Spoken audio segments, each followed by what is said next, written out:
Bienvenidas, bienvenidos. Esto es Con Todo Respeto, el programa de opinión y análisis de Canal 44. La semana pasada estábamos aquí de pésame por que no teníamos a Jaime Barrera con nosotros. Hoy estamos muy contentos que ya Jaime está de regreso. No nos acompaña hoy en el foro, está en la Ciudad de México, pero bueno, muy contentos de tener a Jaime de regreso. David, ¿cómo estás?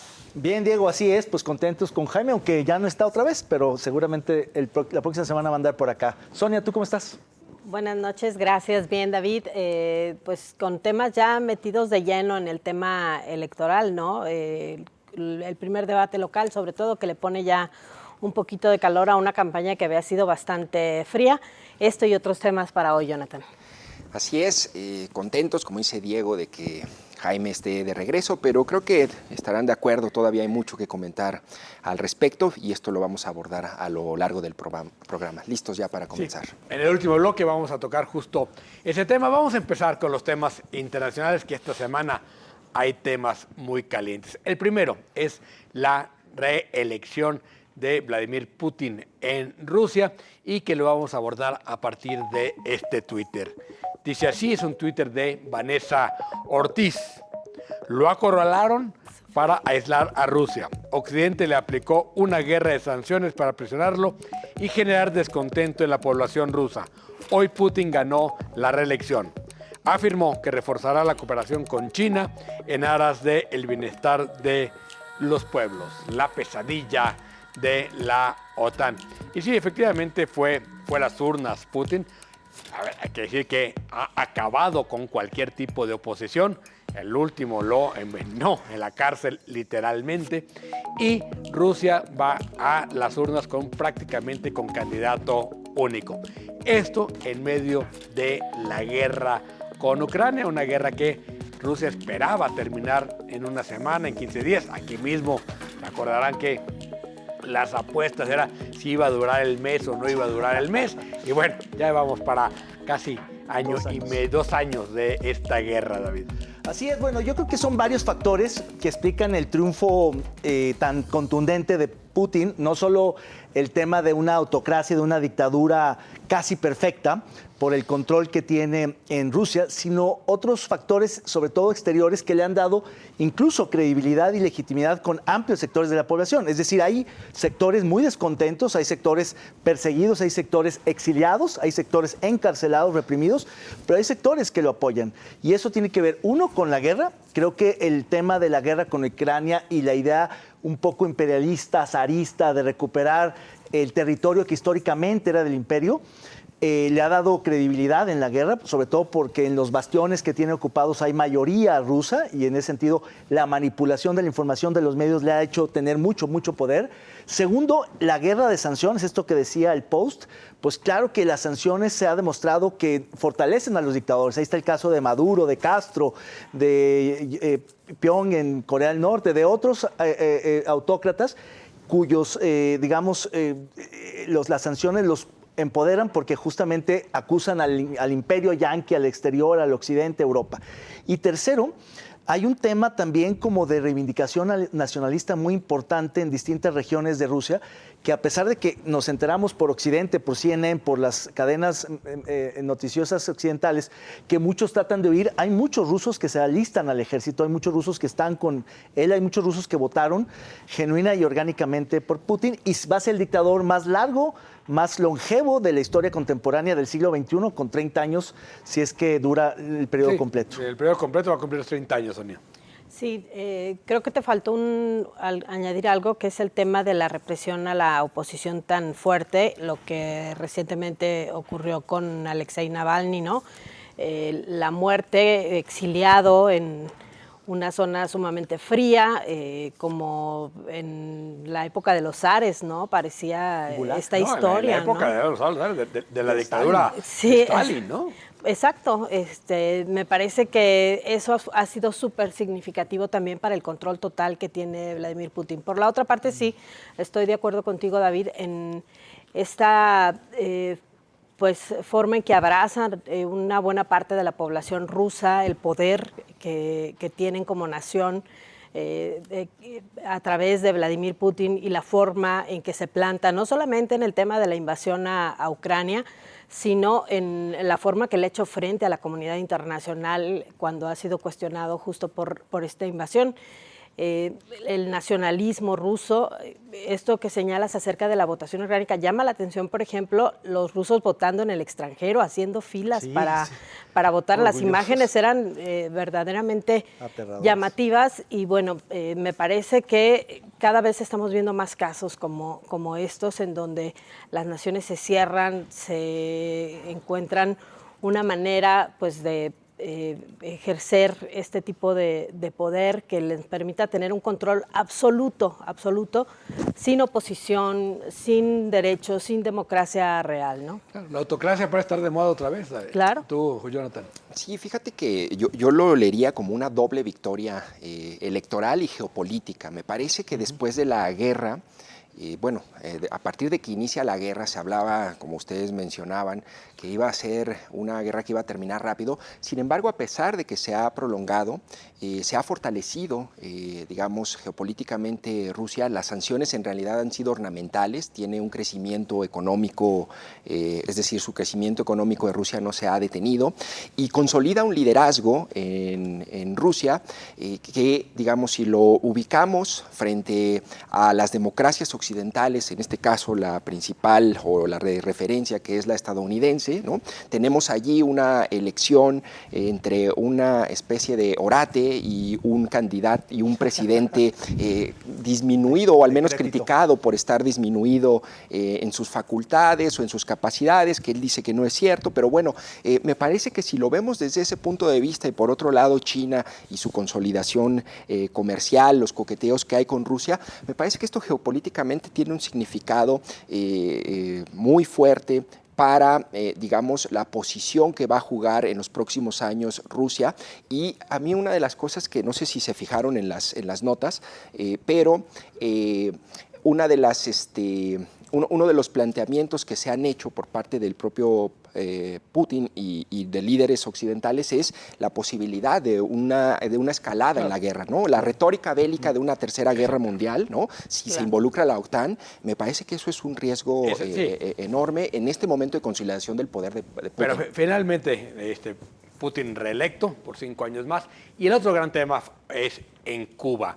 Vamos a ver este tuit de las protestas que se dieron este domingo en Santiago de Cuba. Lo tomamos de una cuenta que se llama Cuba Debate y que dice: ¿qué pasó este domingo en Santiago de Cuba? Producto de largas horas de cortes eléctricos por indisponibilidad de combustible y otras situaciones derivadas de la crisis económica actual, varias personas salieron a las calles y ocurrió una manifestación popular. A ver, Sonia, tú que has estado cerca de Cuba, ¿te parece significativo esto? No tanto, sí, claro. no tanto. Sí, a ver, sí es significativo porque las protestas casi se habían concentrado en La Habana. Empieza de alguna manera la inconformidad a verse en las provincias y que tiene que ver justo con una de las crisis más fuertes que está teniendo la isla económicamente. El tema de los combustibles está muy fuerte, por ejemplo, el tema de la electricidad. En el caso de La Habana, el gobierno decidió, por ejemplo, suspender el alumbrado público. Entonces tú te imaginas la Habana Vieja, que es la zona turística más importante de la ciudad, a oscuras y llena de turistas, es decir, turistas caminando a tientas en la oscuridad de la noche de La Habana Vieja, buscando el restaurante en el que van a comer o el café o tratando de llegar al lugar donde están hospedados. El tema es que ante la crisis energética se decidió recrudecer también los cortes en provincia. Santiago es una de las ciudades junto con Cienfuegos, ¿no? Sí, junto con Cienfuegos debe ser después de La Habana las ciudades más importantes económicamente para Cuba. Y bueno, para la población quedarse sin energía eléctrica con periodos cada vez más largos, es decir, no estamos hablando de 1 hora, 2 horas, como de pronto pasa cuando falla la CFE. A esto hay que sumarle, no es la única inconformidad, está también el tema del diésel, que es el combustible que se usa para mover la mayor parte de vehículos, sobre todo fuera de La Habana, porque hay gasolina, gracias al apoyo sobre todo de México, pero no hay diésel y el diésel está muy caro. Y la otra parte que es el tema de los alimentos, ¿no? Que el no tener combustibles, por supuesto que te lleva también a recrudecer el tema de los alimentos. Para que no haya distribución de alimentos. Tú ves, digamos, porque hemos visto otras crisis similares de protestas, un punto de quiebre en esto, Jonathan, o nada más una protesta más? Me parece que yo creo que se dejó de hablar, de estudiar y de entender a Cuba de unos años para acá, ¿no? Me parece que la muerte de Fidel al final convierte en otra cosa muy distinta a la Cuba contemporánea, y este tipo de reflejos o de protestas sociales creo que vale la pena a lo mejor involucrarse más y tratar de entender qué es lo que en realidad está en jaque en la isla, ¿no? Hay, algunos elementos para pensar que el modelo económico, si bien se adaptó a Occidente, ¿no? Porque la isla en estos momentos pues ya no es la isla de cuando estaba Fidel, ¿no? Ya no depende de la Unión Soviética, ¿no? No ha funcionado para poder garantizar pues derechos básicos como la electricidad, como el agua, el combustible. Y bueno, a ver, ese es un sistema y un régimen político, digamos, muy particular, con una historia muy particular, pero, a ver, eso que ocurra en Cuba no significa que no pueda ocurrir en otras partes y en otros países, por otras razones, con regímenes políticos también que no han sabido consolidar o funcionar para garantizar esos derechos a los ciudadanos, ¿no? ¿Tú cómo ves, David? A ver, yo creo que el fondo de la crisis tiene que ver con digamos, el colapso de un modelo, no solo político, sino económico. He platicado con amigos que están como preocupados y trabajando en Cuba o para Cuba, y lo que me dicen es que muchas reformas importantes se pospusieron al punto en que se destruyeron varias cadenas productivas, varias industrias, distintos mercados que estaban más o menos empezando a funcionar. Y ponía el ejemplo, el subsidio del petróleo, cuando Venezuela les corta el petróleo y México le entra, pero con poco, empiezan a tener que, digamos, manejarlo de una manera muy distinta, muy difícil, ¿no? Y el caso de la comida, por ejemplo, había granjas, había cultivos, y muchas de esas cosas empezaron a colapsar y aguantaron hasta que ahorita tuvieron que liberar los precios de golpe, los combustibles 500%, la comida 100 y pico %, y eso es lo que detonó la crisis. El hecho de que haya habido una manifestación en Santiago y en algunas otras localidades ciertas protestas mínimas, y en La Habana no, porque está más reprimido, pero habla de que ya hay una desesperación impresionante del pueblo, porque la mayoría de los que se opusieron, de los que se manifestaron hace 2 años, los 1,700 presos políticos, siguen en la cárcel. Entonces, hoy protestar, además acaban de pasar una ley que prohíbe en un círculo social de más de 10 personas hablar mal del gobierno. Es cárcel si te escuchan en un grupo de más de 10 personas hablar mal del gobierno. Entonces, que salgas a manifestarse, le estás jugando, como en Rusia, como en Corea, como en Pero Venezuela, hemos visto, ¿no? En Cuba N veces este tema de que empiezan las manifestaciones, el régimen parece que está por caer y nunca acaba de caer. Cada vez las crisis son más profundas, la crisis de alimentos que vivieron en el periodo especial, luego Yo creo que después del COVID. En este momento es peor que el periodo especial, y sin embargo, claro. ahí está el régimen de Canel. Pero también al mismo tiempo la apertura comercial de que cada quien, el tema de los cuentapropistas, que puedas tener tu negocio, también hace que un gran sector de la población ya no tenga solidez económica. Perfecto. Entonces hay una combinación rara. Bueno, vamos a ir a un corte, no le cambie, regresamos.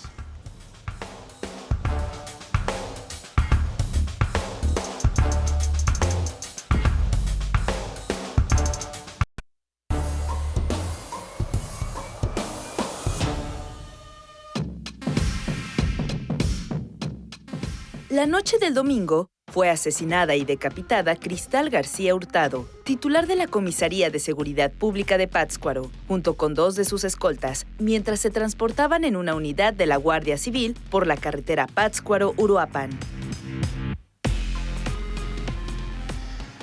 Bueno, un hecho tremendo. La directora, una funcionaria policial, junto con sus 2 escoltas, son prácticamente emboscadas por el crimen organizado. Allí mismo las asesinan, las decapitan e incendian la camioneta. Esto en Michoacán. ¿Cuál es la respuesta del gobernador? Que esto ocurre porque están haciendo bien su trabajo, porque hay operativos contra el crimen organizado. Una respuesta que en este punto me parece insuficiente, pero también grosera y que no explica por qué este tipo de hechos se dan a conocer, pero jamás hay una explicación final, un proceso de impartición de justicia para saber por qué el tremendismo de estos actos contra una funcionaria policial y sus 2 escoltas. Diego, ¿cómo ves este tema que me parece tampoco tiene precedentes en México? Sí, a ver, efectivamente, Michoacán es un estado que tiene una larga historia ya de crimen organizado, de ahí la familia michoacana, pero lo habíamos visto fundamentalmente en lo que le llama la zona de Tierra Caliente y muy poco, así hace unos 5 o 6 años, hubo una incursión a la meseta Purépecha, que es donde digamos, Pátzcuaro es el centro de esta zona de Michoacán, pero me parece que hoy Michoacán todo está incendiado. Por supuesto, Tierra Caliente, donde ya es prácticamente invivible, ya no hay, las autoridades no van ya a esa zona, tienen que ser los obispos, igual que en Guerrero, quienes entren al quite. Está muy caliente la zona pegada al Estado de México, muy caliente la zona pegada a Jalisco y ahora la meseta Purépecha.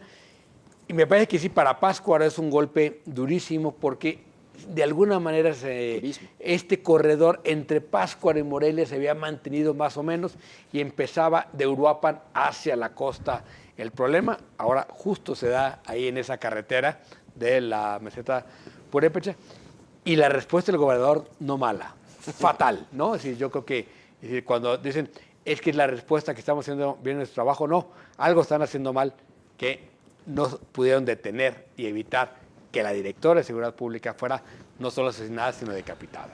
A mí lo que me parece tremendo es el mensaje que manda a todas las corporaciones, a todos los policías, no solo del Estado, sino del país. Es decir, hay un mensaje disuasivo que es muy desesperanzador, muy desalentador para muchísimos que pues, a raíz de una cosa así van a tener mucho miedo. Es decir, si a la directora de la policía, a la número 1, la detienen, la ejecutan, la decapitan e incendian el coche, pues ¿quién se puede salvar? O sea, ni siquiera el alcalde, quizá el gobernador por la cantidad de escoltas que tiene y por lo sacatón que es, pero realmente a mí me parece aterrador. Por eso me parece fundamental que en un caso como este, yo no me había enterado de la gravedad del tema, pues se tiene que hacer justicia porque de otra manera la impunidad es mucho más grave que otro caso.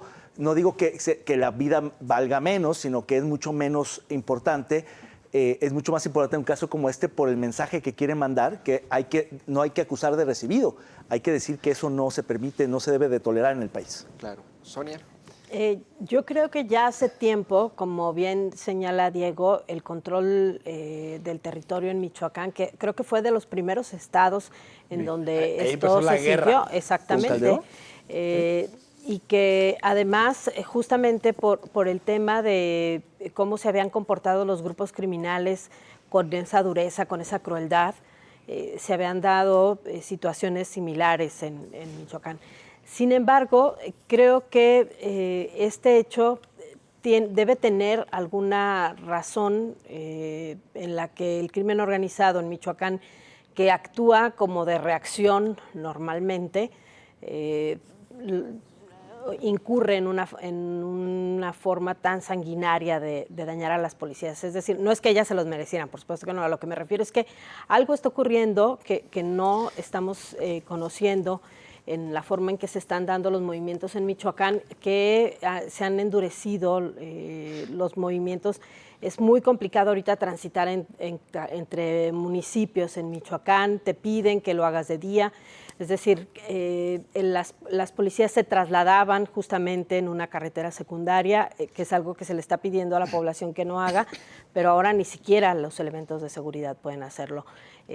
Creo que no sé si sea justamente la presencia de corporaciones federales que esté causando el enojo entre los criminales, pero pues algo tendría que ocurrir en Michoacán porque de por sí, yo insisto, el control lo ha mantenido el crimen organizado en el territorio, pero había permitido de alguna manera, sobre todo en las zonas turísticas, porque Michoacán es además uno de los estados que tienen más puntos turísticos, se había mantenido el crimen organizado con cierta tolerancia o cierta permisividad, que es lo que nos da el crimen organizado. Es decir, no es que se vaya o que no esté operando, es como más permisivo en algunos lugares, ¿no? Y creo que si esto lo leemos un poco en clave electoral, ¿no? Es decir, es un momento en donde va a haber cambios de administración.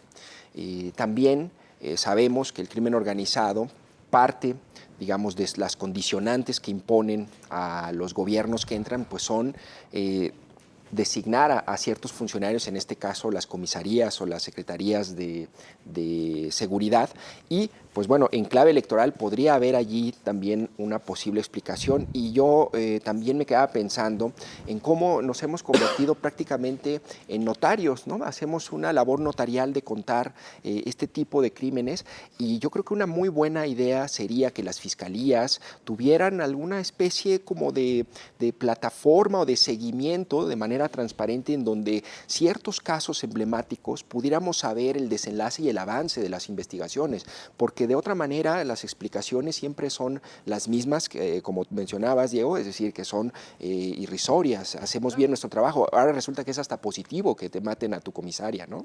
Sí, pero y si revisamos, es el caso de Aguililla como... Es muy importante, no por la parte económica, sino porque es muy visible, Claro. Pátzcuaro, ¿no? Pero si vemos lo que está pasando en Guerrero, lo que está pasando en Michoacán, donde lo que está es perdiendo la gobernabilidad, es decir, tienes dos gobernadores relativamente nuevos, una gobernadora y un gobernador relativamente nuevos, que han perdido toda gobernabilidad. Y las policías municipales, ¿no? Eso que decía David, es que el crimen lo hace para disuadir. Pues supone que ese era el trabajo de la Guardia Nacional, iba a disuadir a los criminales y no disuade a nadie. Es decir, nadie le tiene miedo a una policía que además, como hemos dicho, lo dice muy bien Guillermo Lecuona, ¿no? O sea, andan de bomberos, ¿no? Y es como si los bomberos anduvieran buscando incendios para apagarlos, ¿no? La Guardia Nacional anda por todos lados, hay un problema allá, echan un montón allá, descuidan acá. Entonces, ¿dónde atiende? No hay manera, ¿no?, de que la Guardia Nacional con esta estrategia vaya a funcionar, y me parece que es más lo que bien no hay habría que debatir. estrategia, ¿no? Sí, con esa falta de Y sobre todo no hay estrategia. inteligencia e información, porque pues no hay un centro, quieren muchas propuestas, es crear un centro de inteligencia policial, un centro de inteligencia logístico, etcétera, pero yo también creo que estamos viendo el inicio del fracaso de algunos gobiernos de Morena en los subnacionales. Es decir, no solamente es Michoacán y Guerrero, si te revisas otros gobiernos, todos Zacatecas. recientes, Morelos, Zacatecas, Veracruz, es decir, más bien habría que preguntarse cuál de los gobiernos de Morena, que se supone que se coordina, no importa que sea Morena, sino que se presumen de coordinarse mejor con la federación, cuál tiene mejores resultados, cuál ha rendido mejores cuentas. Yo creo que hay muy pocos. En realidad, Sonora. Sonora, sí, puede ser uno de los Baja California Sur. Y Jalisco. También. No, porque no es Morena, pero los que... Pero qué bien nos bueno, coordinamos.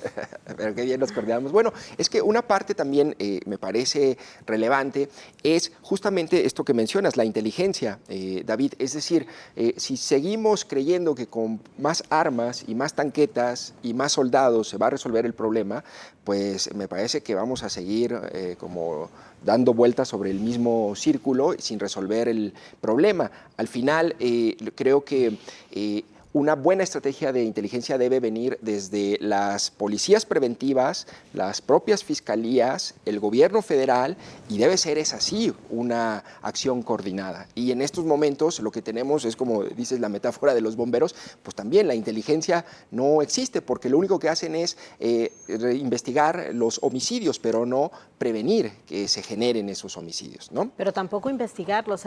Creo que ya Bueno, abrir sí. una carpeta de investigación ya nos quedó claro que no es investigar, no es sinónimo de investigación, porque Claro. también si se hicieran investigaciones te permitiría generar estrategias, tendrías Claro. información de cómo se mueven o cuáles son los movimientos que están teniendo. No lo tienen. Claro, me faltó el investigar entre comillas. Exactamente. Vamos, si les parece, al siguiente momento del programa, el resbalón de la semana. Con ese corte.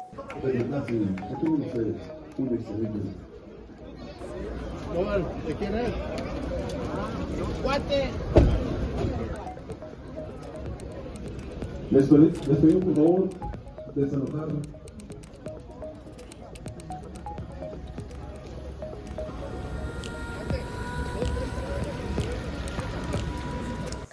Bueno, ahí tenemos a el gobernatore Samuel García. ¿Cómo ves? No, a ver que para payaso sí, Diego. funciona. De payaso sí, yo sí lo contrataba. Oye, se parece a los carros estos del que arma el cártel, ¿no? Exacto. De los que con pedazos, Sí. con hechizos. No, a mí Sí. la verdad es que no me, o sea, siempre me sorprende de lo frívolo que puede ser todo el tiempo en la polémica, en la frivolidad, en el arrebato, en la altanería. Es impresionante Samuel García, realmente es un dedicado de tiempo completo al ridículo. Claro. Tal vez lo que habrá que investigar es si es natural o lo hace Yo tiendo a intencionalmente. creer que es muy natural. Yo creo que sí, por eso yo creo que es mejor O sea, payaso que es político. muy, Sí, es le muy sale- bueno, le sale natural. le sale, es, Esa es la nueva política que enarbola ahí el gobernador de Nuevo León. Vamos a un corte y regresamos con más En Todo Respeto. No se vayan.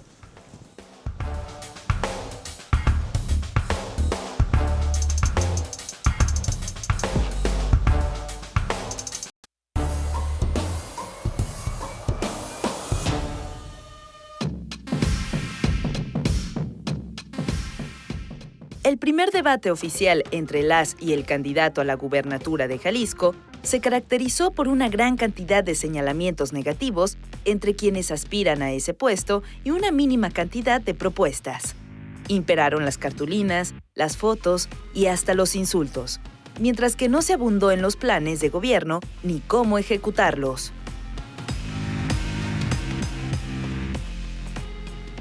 Un debate es un debate y pensar que a ese lugar hay que ir a proponer los planes de gobierno, pues me parece un poco ingenuo, porque no se trata de eso, para eso hay una campaña larguísima. Sin embargo, este debate que empezó, digamos, bastante soso, con muchos problemas, hay que decirlo también, de producción y organización, preguntas del público malísimas, mal seleccionadas, tuvo su momento culmen cuando los dejaron literalmente debatir. Cada uno tuvo 5 minutos para decir lo que quiso y ahí salieron las cosas que la gente quería enterarse. Los tiratiras entre los candidatos que nos permite por lo menos saber lo que ellos no nos quieren decir, Sonia. Sí, claro que en los debates normalmente eso es lo más atractivo, ¿no?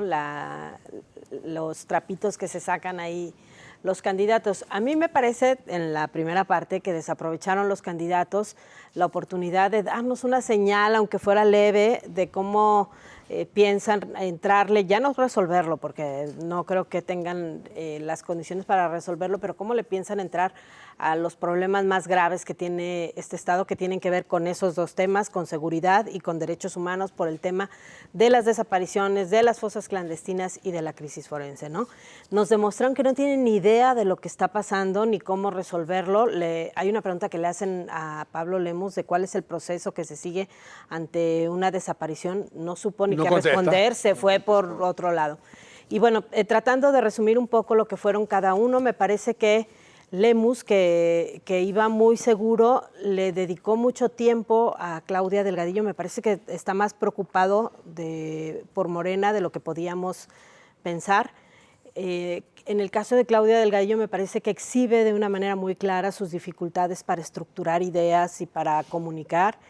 Y en el caso de Laura Aro, me parece que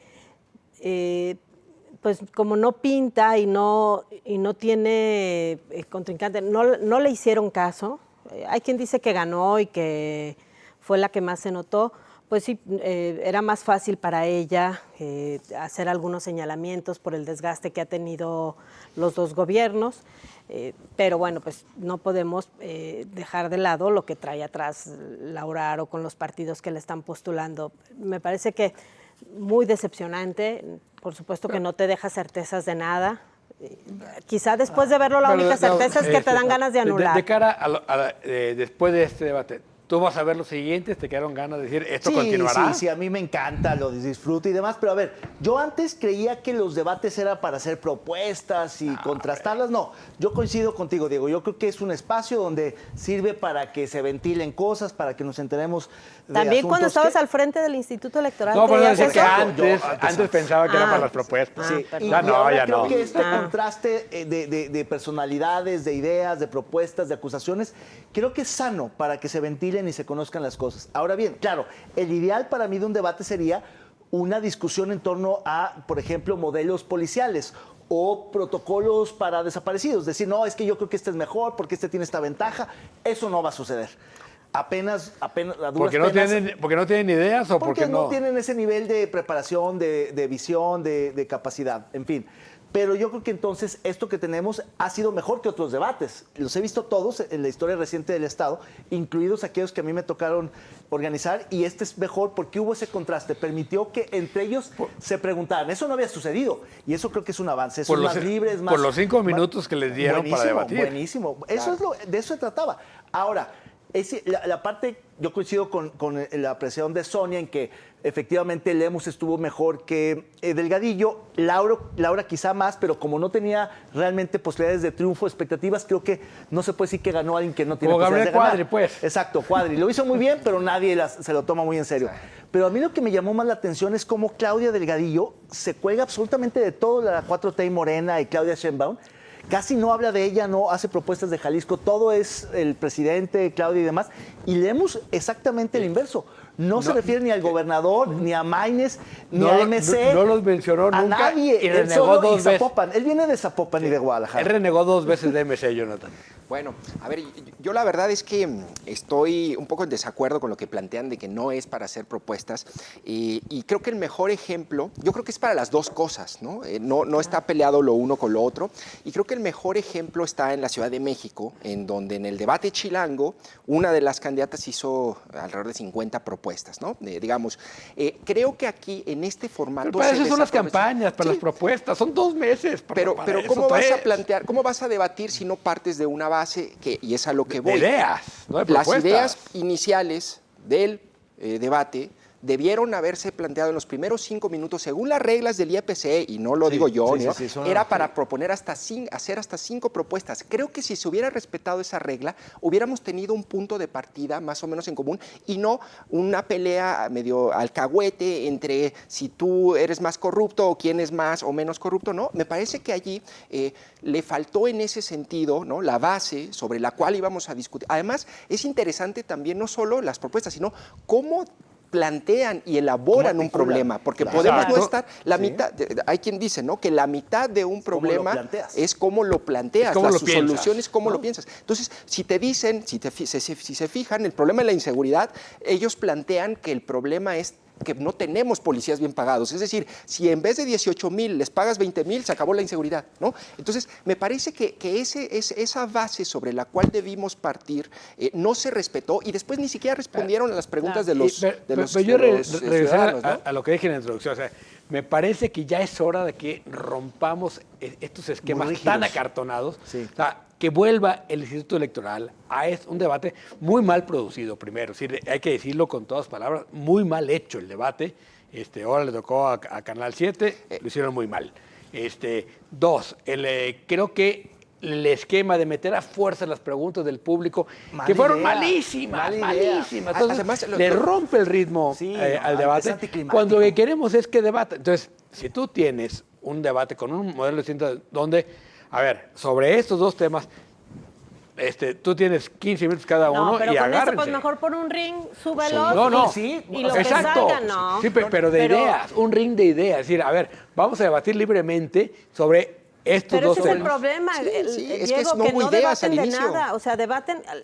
¿Qué nos queda? Si le preguntas a la gente qué queda, Y yo creo que ¿quién ahí es más amigo los del de modera- AJP? los Eso es lo que quedó moderadores, del lo que deben Podríamos hacer es resumir meter el a la debate a gente- eso. No, al debate. ¿Sabes? pero, Ahí está la clave. Yo estoy con Diego. La verdad es que yo sigo creyendo que habiendo una campaña de 90 días o de 60 días, con muchos espacios en universidades, en mesas temáticas, en foros de esto y lo otro, para discutir todo eso en monólogo, el único espacio de diálogo, de debate, de contraste, de ideas también, pero ¿por qué no de trayectorias, de reputaciones? A mí me parece sano. La gente que se forme un criterio respecto a eso. A mí sí, yo sí tengo una idea de quién es más cercano a JP. No me parece que haya sido el tema central, Aquí, pero sí que me queda claro un cómo punto estuvo. nada más brevemente, y creo que ahí también tiene razón Diego, me parece que los compañeros moderadores, creo que si hubieran tenido un pequeño papel más proactivo de Claro. discretos editores, ¿no? Borrados, un muy pequeño borrados. llamado, Es que en el sí, esquema eso se hubiera, son el relojes. debate hubiera mejorado Pero a muchísimo. ver, yo creo que... Y ahí está el reloj. ¿Para qué quieres un Claro. reloj? No, El candidato responda a lo que le preguntaron Exacto. al menos, ¿no? Claro, o tenerle que recordar a una candidata, le queda medio minuto, no quiere rellenarlo, se me hace, ya, acabaste, pues perdiste ese espacio. O ¿por qué no poner moderadores, periodistas o comunicadores con mejor perfil que puedan intervenir y no gente Porque que... los candidatos no quieren. No quieren. Se No quieren- politizó ese tema, los ¿no? candidatos Quisieron no quieren a debates. otros Y moderadores. les Pero bueno. aterraría que condujeran este par. Sonia, imagínate, este par. Ya, hay que proponerlos a Sonia y a Sonia y a Jonathan Jonathan. para el próximo debate. Yo voy a Por lo moderar uno, pronto- el de diputadas. Por lo Ahí pronto, va a estar Sonia. muy bien. Pero Luego lo voy a ver. Pero las cucas, como decían los argentinos. Las cucas. Las cucas, Vamos, ¿eh? Vamos con, póngale el nombre. Los curadores más experimentados de Con Todo Respeto han preparado esta exquisita pieza de arte visual.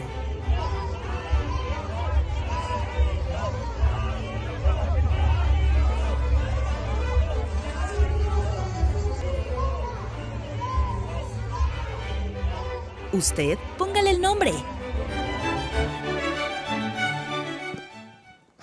Bueno, eso que usted acaba de ver es el jefe de escoltas de Alito contra una persona del equipo de Xochitl, para que vean lo contento y lo bien que se llevan en esta gran alianza. Ponle nombre. Beso de esquimal. Fuerza, corazón y cabezazo por México. Uno de cabeza, por favor. No, yo se le pondría cabecita nada más, ¿no? Es un golazo de cabecita, ¿no? Bueno, vamos a un corte, regresamos.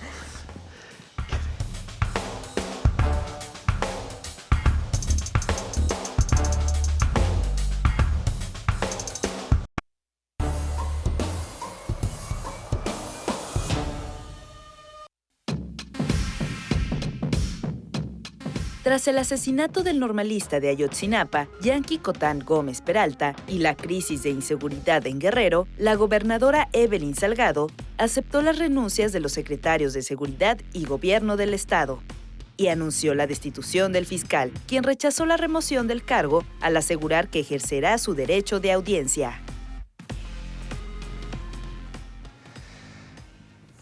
Bueno, como si no bastara la crisis de inseguridad, la crisis de violencia en Guerrero, ahora tenemos una crisis política porque la fiscal se rehúsa a dejar el cargo. Ella dice que va a seguir todo el procedimiento para que sea destituida conforme a la ley por el Congreso, aunque los diputados ya dijeron que quieren que se vaya, mientras la gobernadora Evelyn Salgado tiene que lidiar con todos estos problemas que van en ascenso y parece que no tocamos fondo en Guerrero. Diego. Sí, a ver, el caso de Guerrero, creo que digamos, hay varios estados incendiados en este momento. Chiapas es un estado también que ha cambiado radicalmente su situación de seguridad en los últimos años. Pero Guerrero, que tradicionalmente ha sido un estado conflictivo y de difícil gobernabilidad, me parece que está en un punto que no habíamos visto en años. Es decir, en Guerrero los cacicazgos han sido muy fuertes. Es decir, la estructura política de Guerrero ha sido a partir de grandes caciques, los Figueroa, los más famosos quizás, ¿no? Pero esto de que es la gobernadora Evelyn Salgado y su padre, Félix Salgado Macedonio, ¿no? Que de alguna manera debilita el padre a la figura de la hija, y el crimen organizado ha demostrado cuando pasó Otis, lo que quitó fue esa pequeña capa de institucionalidad que quedaba, dejó encuerado la ala política de Guerrero y el crimen organizado. Me parece que es gravísimo lo que vimos lo que pasó con Yankee, ese estudiante de Ayotzinapa, asesinado por policías del Estado, pero lo que hemos visto del crimen organizado golpeando, tableando a los transportistas, lo que ha pasado en diferentes partes de la sierra, ¿no? Donde es claramente ya el crimen organizado el que manda, ante autoridades de una debilidad verdaderamente impresionante. No habíamos visto algo así, creo yo, en años. Sí, a mí me gustaría retomar este último punto. La debilidad institucional, no solo del gobierno estatal, que de suyo ya era uno de los gobiernos estatales más retrasados, más precarios, sino la de los municipios. Guerrero, junto con Oaxaca y Chiapas, tienen un montón de municipios. Tienen algo así como casi 200, muchísimos municipalidades, muy pobres, muy rezagadas, sin institucionalidad, sin recursos, sin capacidad. Son realmente chocitas, para decirlo de alguna manera con la forma constructiva local. Y entonces lo que mantenía la gobernabilidad del Estado eran los hombres fuertes, los caciques, ciertas autoridades como tradicionales, sin serlo como en Oaxaca, pero de alguna manera, en fin. Eso se fue erosionando con el crimen organizado y ahora creo que desde una definición rigurosa, desde una crítica objetiva de las condiciones de gobernabilidad de Guerrero, sí podemos hablar de un Estado fallido a nivel subnacional y por tanto creo de la necesidad de la desaparición de poderes. Es lo mejor que le podría ocurrir a un Estado en la situación como Guerrero. Es decir, no lo hemos visto en el país en muchos, muchos años. La última vez que se desaparecieron poderes de un Estado fue creo que en los 70s, pero creo que hoy lo que está en riesgo es mucho mayor de continuar con un gobierno como este, que está absolutamente fuera de control. Es decir, la rebelión interna que demuestra el fiscal habla del rompimiento en el grupo de los Salgado y de otros, de una fragmentación tal que más les conviene poner un delegado y poner orden que continuar porque esto va a ir a una además, deriva. pues todas las desavenencias posibles para el Estado, es decir, con Acapulco en proceso de reconstrucción, una crisis ahí también local, y se extiende, y por todos lados vemos a un Guerrero que no encuentra la salida, Sonia, a la violencia. A ver, creo que tiene que ver, volvemos a lo mismo, con la pérdida de territorio para el Estado y Guerrero es uno de los estados que, junto con Michoacán, quizá sean los que tienen en este momento la peor crisis. Yo tomaría muy en particular el caso de Ayotzinapa, que creo que el gobierno federal le enreda las cosas también al gobierno de Guerrero, y por eso yo no creo que el gobierno federal y la legislatura federal, que seguirá siendo, por lo que vemos, de mayoría morenista, se atreva a la desaparición de poderes. Me parece que eso no hay condiciones para que se dé, no porque sea o no necesario, sino porque eso se define por mayoría de votos y no porque existan las circunstancias o las condiciones para que eso se dé. Yo creo que el antecedente de la crisis que se da con el asesinato de Yankee tiene que ver con el terrible manejo que ha tenido López Obrador con el caso Ayotzinapa. Hay que recordar que justo antes de esto se dio el ingreso a Palacio Nacional y el manejo tan terrible que ha tenido el gobierno federal con el tema. La expectativa que había para encontrar respuestas a lo ocurrido en Ayotzinapa con el triunfo de López Obrador eran muy grandes y por supuesto que empieza la cuenta regresiva de su gobierno y no hay respuestas a uno de los hechos que han marcado la violencia en nuestro país, justamente por el control del territorio que tiene el crimen organizado en Guerrero. Y bueno, las consecuencias se seguirán dando, ¿no? El tema de Ayotzinapa, ya en particular de la normal y la inconformidad que hay con los padres, es una bomba de tiempo, sin duda alguna, porque además lo que fue el reclamo de condiciones de estudio para la normal rural Isidro Burgos se ha recrudecido porque ha sido una normal sancionada por el gobierno federal. Claro, y que además recordemos que esto surge después del asesinato de Yankee, este normalista, pero también tiene que ver con no solamente el poder criminal o la violencia, sino el poder corruptor al encubrir a los asesinos, Claro. al dar una primera versión, ¿no? Es decir, significa que no hay un control desde afuera de la federación, como dice el propio presidente, pero tampoco interno. Y esto Se escapa enardece, el autor, se escapa claro. el autor, el asesino de Yankee, y esto enardece todavía más las protestas y escala la crisis política. Una gobernadora incapaz de enfrentar a los medios, lleva 2 años sin dar una rueda de prensa. La cara del gobierno era el secretario recién renunciado, ¿no?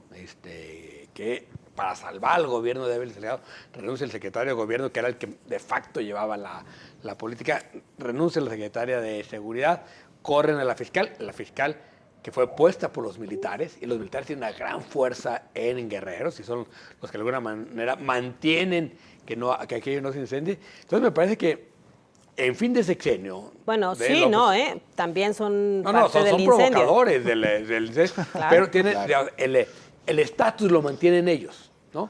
Y por eso quieren tener a la fiscal. Bueno, si les parece, vamos al siguiente tema. Tiene que ver con el regreso con bien de nuestro compañero Jaime Barrera y sobre todo una campaña que se orquestó desde las redes sociales en torno a una versión que deformó la verdadera, lo que ocurrió verdaderamente con Jaime, y que tiene sus lecturas políticas y seguramente su explicación y análisis con mis compañeros. David, ¿qué lectura hace? Vamos antes a una pequeña cápsula para hacer ya la introducción de este tema.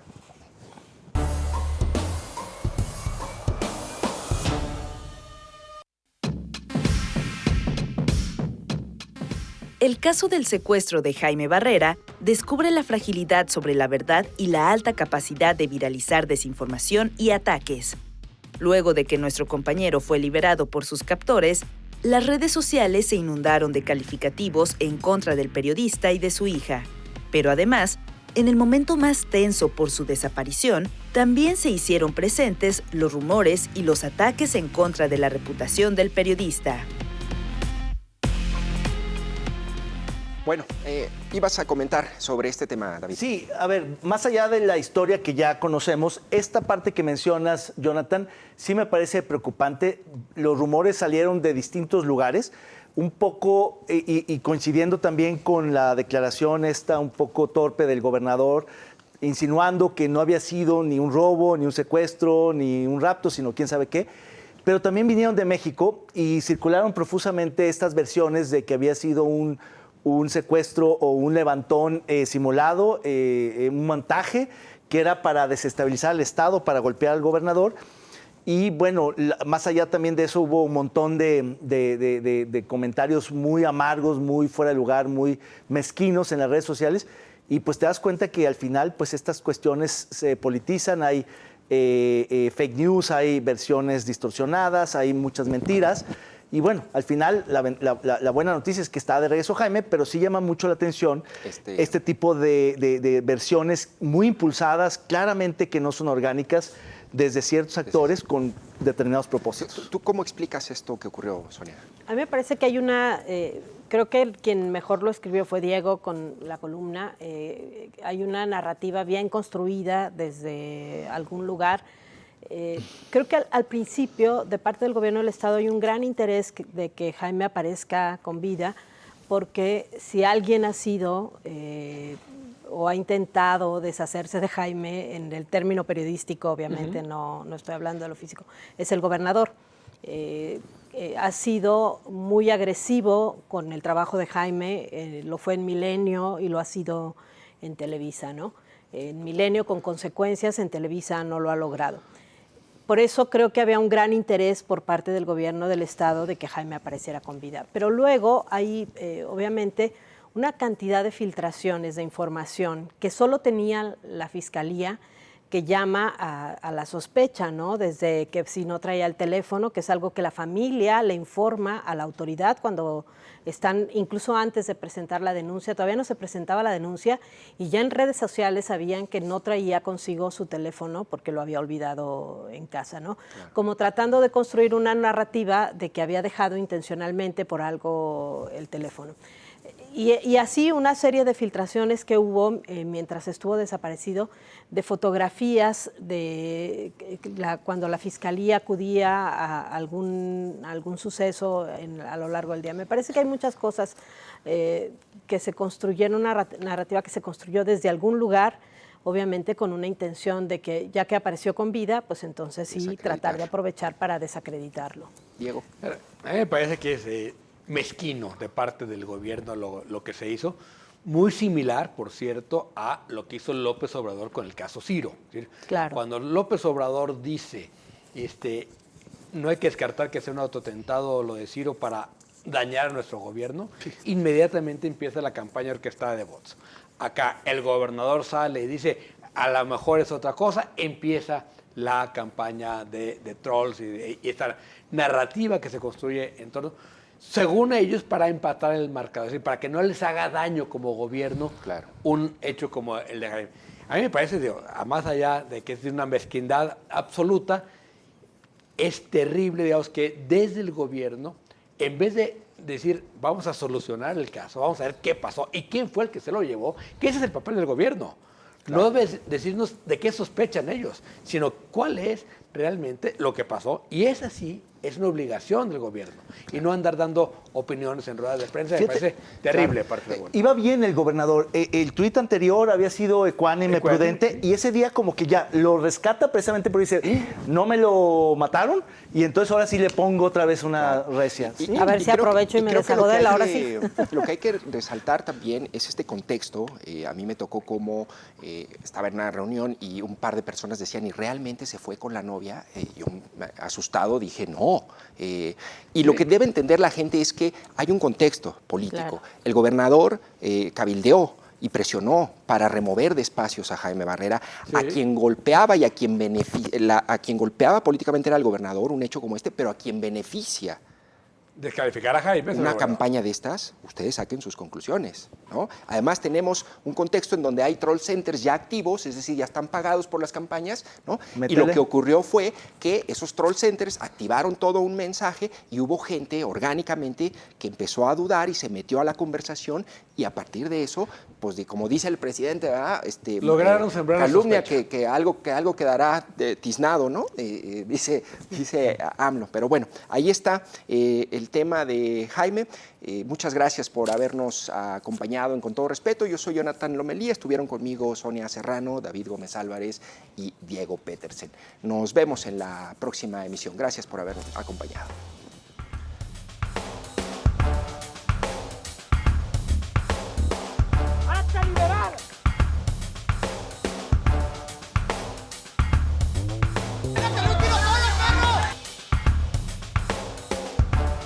We need strong borders,